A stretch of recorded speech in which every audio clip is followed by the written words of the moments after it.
शुक्रवार को हरियाणा महिला आयोग की अध्यक्ष ने करनाल के वन स्टॉप सेंटर का निरीक्षण किया। यह सेंटर लड़कियों और महिलाओं के लिए बनाया जाता है। कोई महिला भटक कर अगर कहीं आ जाती है तो प्रशासन की तरफ से उस महिला की देखभाल यहाँ की जाती है। रेनू भाटिया ने कैथल में एक बयान दिया था कि लड़कियों को पता है कि वो होटल के कमरे में हनुमान की आरती नहीं करने जा रही हैं और बाद में आरोप लगाती हैं कि मेरे साथ गलत काम हो गया। रेनू भाटिया का कहना है कि मैंने काफ़ी प्रैक्टिकल बात कही थी, पर इसमें मैं प्रभु हनुमान का शब्द वापस लेती हूँ। करनाल से MS निर्मल की रिपोर्ट। लेकिन कहीं ना कहीं करप्शन का अड्डा भी बन चुका है। हालांकि महिला थानों से उम्मीद नहीं की जा रही थी कि महिलाएं वहां पर बैठी हैं, महिलाओं का दर्द साझा करेंगी। आप हमें बताएं कहां पर किस अधिकारी ने करप्शन की, हम उनके खिलाफ कार्रवाई करेंगे। सामने आ रहे हैं। पीछे तो आप हमें बताएं, महिला पुलिस कर्मचारी गिरफ्तार हुई थी, झूठे पर्चे दर्ज करा दिए जाते थे। तो उसके खिलाफ कार्रवाई हुई। पिछले वर्ष हम केतल गए थे, वहां पे एक प्रॉब्लम आई थी, उस महिला अधिकारी के खिलाफ कार्रवाई हुई। गुरुग्राम में एक इस तरह का मामला सामने आया, उसके खिलाफ कार्रवाई हुई। मैं ये बात उन सभी को बोलना चाहूंगी कि महिलाओं के साथ जो दुर्व्यवहार करते हैं केसेस के लिए, चाहे वो अधिकारी हैं, कर्मचारी हैं, किसी भी स्तर के हैं। माननीय मुख्यमंत्री जी का भी एक ही कहना है कि कोई भी प्रदेश में कर्मचारी हो, अधिकारी हो, किसी स्तर का हो, गलत काम किसी का सहन नहीं होगा। वो चाहे महिलाओं के साथ हो, चाहे बच्चों के साथ हो, चाहे जर्नल हो, तो गलत काम किसी का भी बर्दाश्त। आप हरियाणा महिला आयोग की चेयरपर्सन है, आपका बयान दिया हुआ हर महत्वपूर्ण होता है। कैथल में आपने बयान दिया था कि लड़कियां खुद अपने आप होटल के कमरों में जाती हैं, ओयो के कमरों में जाती हैं, उसके बाद कहती है कि मेरे साथ ब्लैकमेलिंग हुई है। तो वो बयान काफी सोशल मीडिया पर ट्रोल हो रहा है। ये बहुत प्रैक्टिकल बात मैंने बताई है और मैं अब भी आप लोगों के सामने, मैं जानती थी कि मैं 1-2 दिन में करनाल जाऊंगी, प्रश्न जरूर उठेगा, लेकिन फिर से मैं अपने मीडिया के साथियों के माध्यम से अपनी उन बेटियों को आगाह करूंगी, जागरूक करूंगी जो मित्रता में इस तरह के लफड़े में फंस जाती हैं। मैंने तब भी ये बात कही थी कि आप अपनी मित्रता पर इतना विश्वास कर लेती हैं कि आप ऐसा कदम उठा लेती हैं और फिर आपके साथ परेशानी होती है। आज भी मैं बेटियों को वही बात कहूंगी आपके माध्यम से, और लड़कों को आगाह करूंगी, मित्रता की मर्यादा को बनाकर रखें। अपनी महिला मित्र का अपमान ना करें, अपनी महिला मित्र के साथ कोई गलत ऐसा व्यवहार ना करें जिसके लिए हमें आपके खिलाफ कार्रवाई करनी पड़े। परिवार में एक बेटा, एक बेटी, 2 बच्चे होते हैं। बेटी गलत कर जाए तो भी माँ बाप को दुख है, बेटा गलत कर जाए तो भी उतना ही दुख है। हम ऐसा क्यों सोचते हैं कि बेटियां गलती कर लेती हैं तो वो दोषी हैं? नहीं, बेटियों को हम कभी भी दबने के लिए, मरने के लिए, परेशान होने के लिए नहीं छोड़ेंगे, लेकिन बेटियों को आगाह करेंगे, बेटों को समझाएंगे कि इस तरह का गलत कार्य कहीं ना करें। लेकिन मैम, हर बार लड़के भी कहीं बार गलत नहीं होते, क्योंकि हनी ट्रैप के मामले बहुत सामने आते हैं जिसमें महिलाएं जो है वो भी दोस्ती कर इस तरह के मामलों को जो है अंजाम देती हैं, ब्लैकमेलिंग करती हैं। उनके खिलाफ भी कार्रवाई हुई है कई मामलों में। हर बार लड़कियां भी गलत नहीं होती, यही बात तो मैंने कही थी कल केतल में कि न लड़कियां गलत होती हैं हर बार, न लड़के गलत होते हैं। ठीक है, ये महिला आयोग है, इसको महिलाओं की बात सुननी है, परंतु हम बेटियों को भी, महिलाओं को भी बार बार कहते हैं कि आप भी कभी भी झूठी शिकायत ना दें, क्योंकि कानून ऐसा है कि जिस प्रकार लड़कों के खिलाफ कार्रवाई होती है झूठा पाए जाने पर, उसी प्रकार लड़कियों के साथ भी होती है। और मैं एक महिला आयोग की चेयरपर्सन अपने आप को नहीं मानती, मैं महिला आयोग में होने के साथ साथ, चेयरपर्सन होने के साथ साथ उन सभी बेटियों की माँ भी अपने आप को मानती हूँ। जिस प्रकार घर में माँ, स्कूल में, कॉलेज में प्रोफेसर, टीचर, उसी प्रकार आयोग में एक ऐसी माँ अपनी बेटियों को, बेटों को आगाह करती है, समझाती है, उनको पहले से ही उनको क्या क्राइम हो सकता है आपकी इस गलती की वजह से, वो पहले से ही बताती है। अब आप लोग कहते हैं कि क्राइम रेट बढ़ता है। यदि हम स्कूल कॉलेजेस में जाके बच्चों को पहले से ही शिक्षित कर दे कि बेटा ये करने से आप इस चीज में फंस सकते हो, इसलिए मत करो।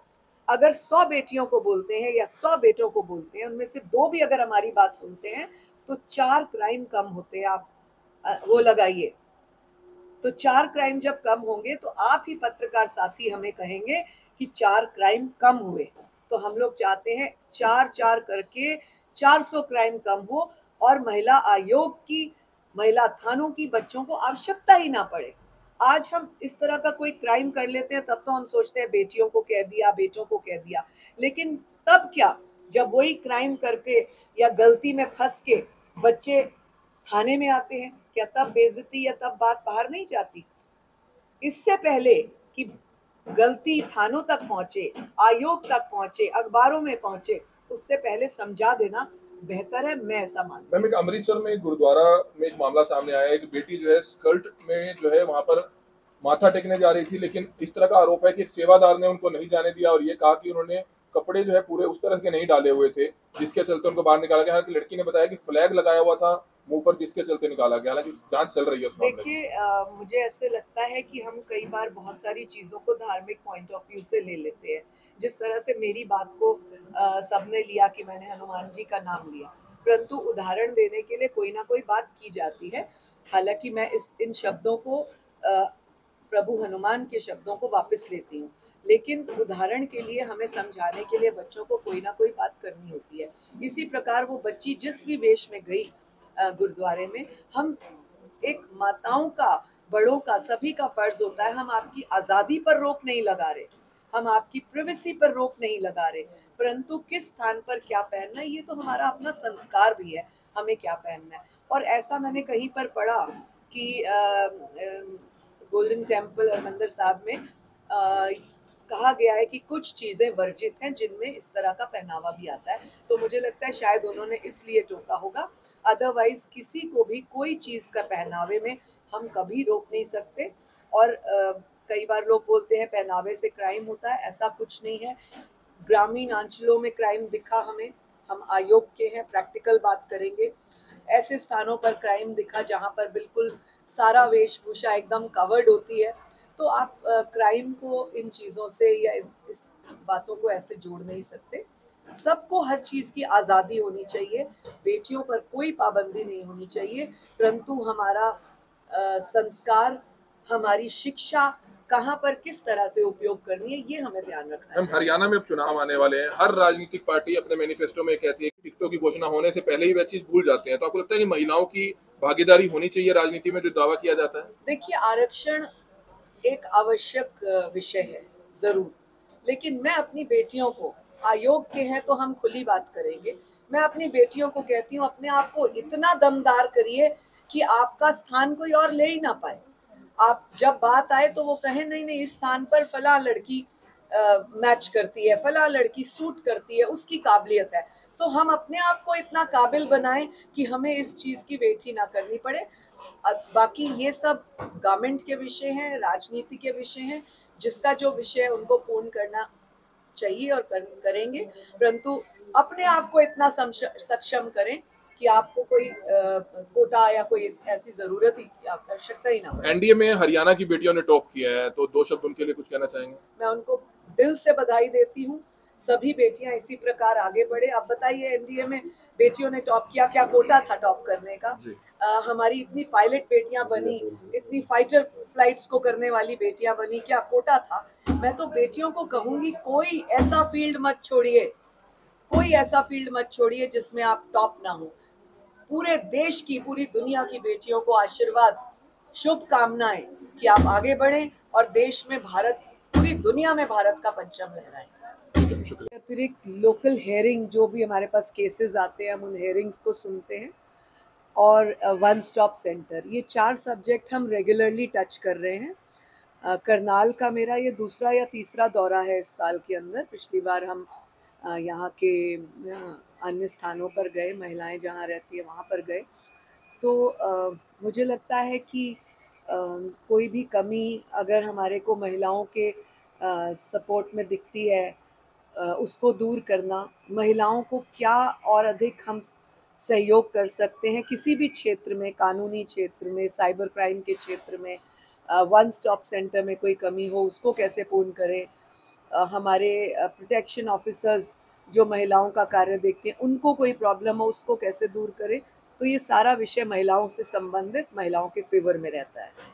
महिलाओं के उत्पीड़न के मामले बढ़ रहे हैं और हम देख रहे हैं फील्ड में कि महिलाओं द्वारा आत्महत्या करने के मामले भी बहुत ज्यादा बढ़ जाते हैं। तो आपको लगता है महिला आयोग की तरफ से कोई ऐसा toll free number, counselling number बनाया जाए, कोई काउंसलिंग डेस्क बनाया जाए जहाँ पर महिलाएं अपनी बात साझा कर पाए, ताकि उनका मन हल्का हो पाए और उनको एक तरीके से समझाया जाए कि अंत जिंदगी का कोई समाधान नहीं है? मैं आपसे पूछना चाहूंगी कि कोई पर्टिकुलर आप केस मुझे बताएं जिससे महिलाएं परेशान थी और आत्महत्या तक पहुंची। जनरली जब हम देखते हैं तो 2-3 विषय सामने आते हैं। साइबर क्राइम में उत्पीड़ित महिला, डोमेस्टिक वायलेंस की एक हद पार जब हो जाती है उसमें पीड़ित महिला, या फिर किसी ना किसी ऐसे क्राइम में पीड़ित जिसमें उसकी ब्लैकमेलिंग हो रही है। ये 3 विषय ऐसे हैं जहाँ महिलाएं बहुत टॉर्चर हो जाती हैं।